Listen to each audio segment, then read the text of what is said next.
माँ, तुम ऐसी होती हो? कमल बहुत परेशान था।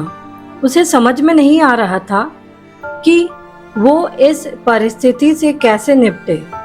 वो अपनी माँ को बहुत चाहता था, किंतु उसकी पत्नी और बच्चे उसकी माँ से बहुत दूर भागते थे, क्योंकि उसकी माँ की एक आंख नहीं थी। साथ ही उसकी कमर भी 90 अंश पर झुकी थी। वैसे वह अपना काम सब खुद कर लेती थी, किंतु फिर भी वो उसकी पत्नी और बच्चों के लिए हमेशा खटकती है। क्या हुआ? आखिर क्यों चिल्ला रहे हो? कमल की पत्नी मोहिनी ने किचन से आवाज लगाई कि तुम क्यों चिल्ला रहे हो?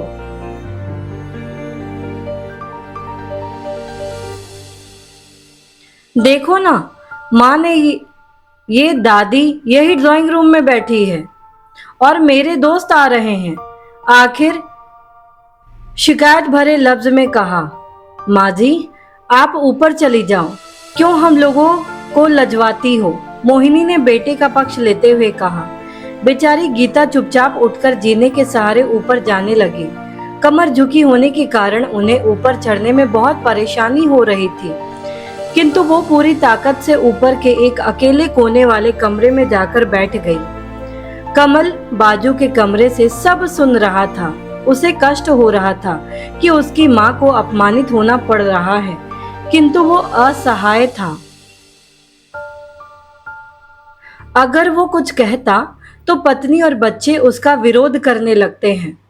दूसरे उनके तर्क भी सही लगते हैं।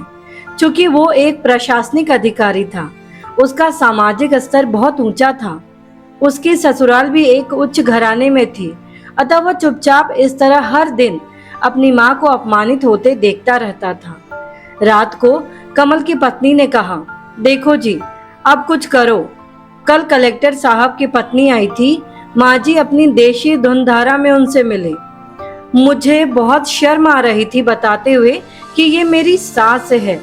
मैंने कह दिया कि दूर की रिश्तेदार है, इलाज कराने आई हैं।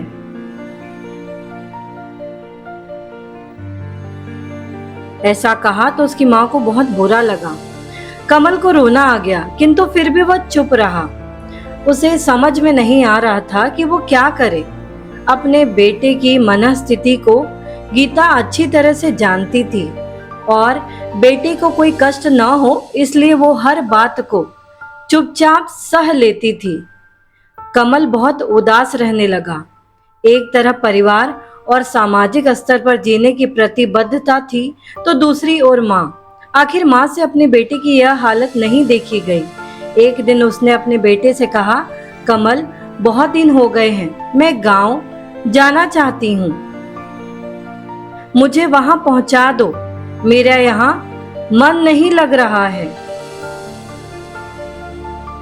किंतु माँ, वहां तो कोई नहीं है, तुम्हारी देखभाल कौन करेगा? कमल ने आश्चर्य से पूछा।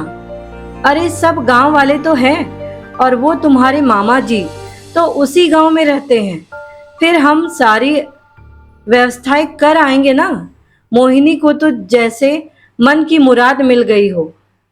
हाँ बेटा, बहू सही कह रही है। मैं लंबी सांस लेते हुए उसने कहा। कमल जानता था कि गांव में माँ की देखभाल करने वाला कोई नहीं है, लेकिन अपनी पत्नी की जिद के कारण वह अपनी माँ को गांव छोड़ने पर विवश हो गया। वो नहीं चाहता था कि उसकी माँ गांव जाए, फिर भी वो विवश था इस बात को लेकर कि उसकी माँ को उसे गांव छोड़ना पड़ेगा।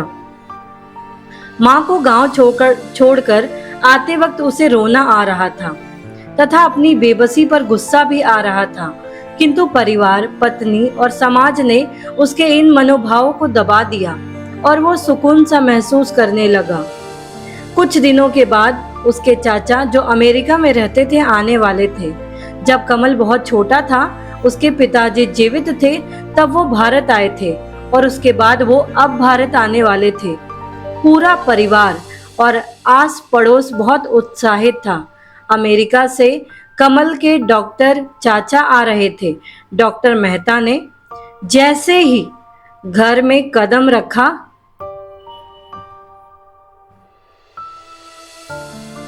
सबने मिलकर बहुत उत्साह से उनका स्वागत किया। क्यों कमल, भाभी नहीं दिख रही, कहाँ है? डॉक्टर मेहता ने उत्सुकता पूर्वक पूछा। जी वो गांव में रहती है, यहाँ उनका मन नहीं लगा, मोहिनी ने सपाट लहजे में उत्तर दिया। डॉक्टर मेहता ने कमल की ओर देखा तो कमल ने अपनी आंखें झुका ली। डॉक्टर मेहता सब समझ गए। बोले, कल हम भाभी से मिलने गांव चलेंगे सब लोग। दूसरे दिन सभी लोग गांव के घर में पहुंचे। देखा कि गीता को बहुत तेज बुखार है, वो पलंग पर असहाय पड़ी है। डॉक्टर मेहता दौड़कर गीता के पास गए, उनके पैर छूकर रोने लगे। गीता की ये हालत उनकी कल्पना से भी परे थी, उन्होंने कभी नहीं सोचा था। वाह बेटा कमल, तूने तो नाम उजागर कर दिया। अपनी माँ की ये हालत देखकर तुझे तो शर्म भी नहीं आ रही होगी। डॉक्टर मेहता ने कमल को लगभग डांटते हुए कहा। नहीं देवर जी, कमल का कोई दोष नहीं है, मैं खुद गांव आई थी। गीता ने अपने बेटे का बचाव किया। मुझे सब पता चल गया भाभी, आप चुप रहो। क्यों बहू, तुम्हें अपनी सास की कुरूपता पसंद नहीं है? समाज में तुम्हें नीचा देखा ना पड़ता है ना? डॉक्टर मेहता ने मोहिनी की ओर व्यंग्य से देखा। मोहिनी निरुत्तर होकर कमल को देखने लगी। जब डॉक्टर मेहता के द्वारा ये बातें मोहिनी को कही गई तो मोहिनी अपने पति कमल की ओर देखने लगी। आज तुम जिस सामाजिक स्तर पर हो वो इन्हीं के संघर्षों की देन है। और बेटा कमल, तुम्हें शायद मालूम ना हो कि बचपन में जब तुम 1 साल के थे तब छत से नीचे गिरने के कारण तुम्हारी एक आंख फूट गई थी और तुम्हारी रीढ़ की हड्डी में भी समस्या थी।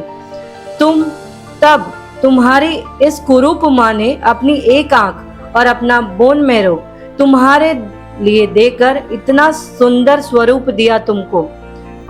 मोहिनी बेटा, इतने सालों तक संघर्ष करके बेटे को प्रशासनिक अधिकारी बनाने वाली संघर्षशील औरत की तुम लोगों ने यह दशा कर दी, तुम्हें ईश्वर कभी माफ नहीं करेगा।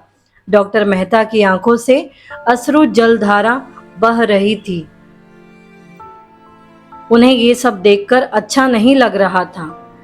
अब भाभी, आप मेरे साथ अमेरिका जाएंगी, यहाँ इन स्वार्थी लोगों के बीच नहीं रहेंगी। डॉक्टर मेहता ने गीता से कहा। कमल को तो काटो तो खून नहीं आता था। डॉक्टर मेहता जो उसके चाचा थे, उन्होंने जो राज बताया उसके बाद तो कमल को यही लग रहा था कि उससे ज्यादा पापी इंसान इस दुनिया में कोई और है ही नहीं। वह दौड़ता गया और माँ गीता के कदमों से लिपट गया। माँ, मेरा अपराध अक्षम्य है, मैं जानबूझकर चुप्पी साधे रहा, आपका अपमान करवाता रहा। अब सिर्फ आप ही उस घर में मेरे साथ रहेंगी और कोई नहीं। कमल ने आग्नेय दृष्टि से अपनी पत्नी और बच्चों को देखते हुए ये सारी बातें बोली।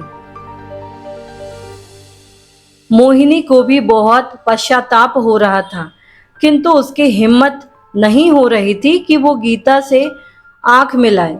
गीता ने मोहिनी की मनस्थिति को समझकर उसको पुचकारते हुए अपने पास बुलाया और कमल को डांटते हुए कहा, खबरदार, जो मेरी बहू को मुझसे अलग करने की कोशिश की तो तुझे ही घर से बाहर निकाल दूंगी। मोहिनी और बच्चों ने गीता के पैर पड़ते हुए अपने व्यवहार पर माफी मांगी और माँ के हृदय ने सबको माफ कर दिया। तो माँ का दिल ऐसा ही होता है, अपने बच्चों के लिए हमेशा वो सोचती हैं, लेकिन बच्चे कई बार ऐसे होते हैं जो उनके बारे में नहीं सोचते।